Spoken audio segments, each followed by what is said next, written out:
Howdy. I'm working on the old Farmall B today. This is a 1942, and when I started it up this morning, it was running kind of rough. It didn't sound like the sewing machine that it usually is. So I went about, pulling each spark plug cable off the spark plug to see if I could detect the engine changing, the RPMs bogging down or obvious power reduction. And I found that with this cylinder, I was unable to determine that there was any change in the engine performance. So it seemed like this cylinder wasn't firing. Then I checked the spark to this spark plug, and the spark's fine too. I'm getting spark on that plug, and the plug's not fouled.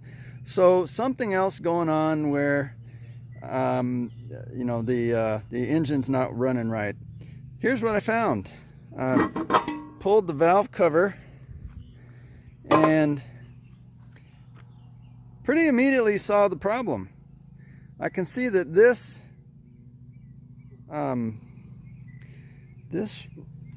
rocker arm, or the pushrod, is out of alignment with the rocker arm, and so it's never opening and closing this valve.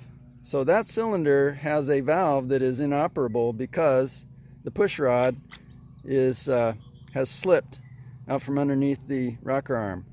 So what I'll do is I'll just loosen this thing up, realign that pushrod underneath the rocker arm so that it's set into the dimple, and then I'll re-gap it so that I get the proper clearance between the valve and the rocker arm when the cylinder is engaged with the correct timing.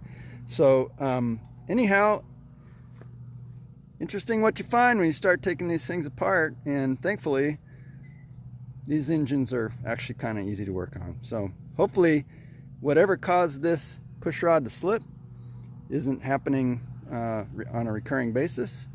I should be able to get this thing back up and running. Anyway, I'll show you more when I'm done. Let's try firing it up.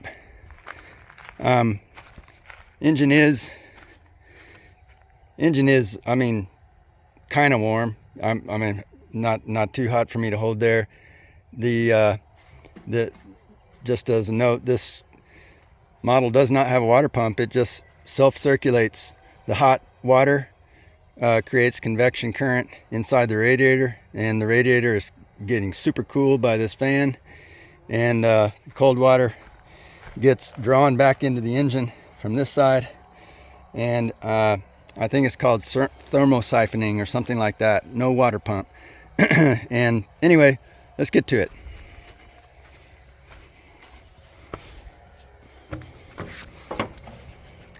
Not going to choke it for a semi-warm start here. Let's just give it a go.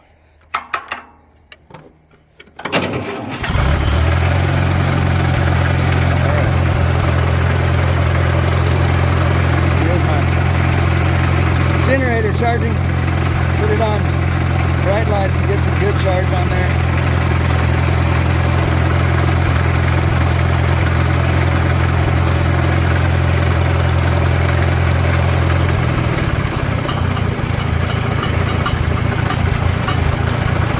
It sort of purrs like a sewing machine on the low throttle.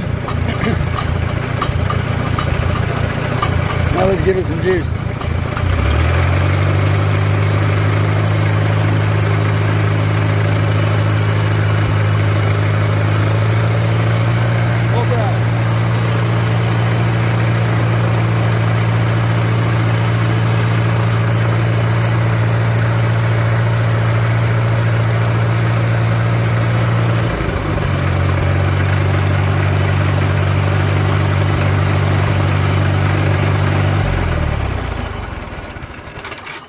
I'm not going to drive it around while the transmission fluid hadn't been changed out in a while and my tires are flat and all that other stuff, but just wanted to show the running engine and how easy starting it is.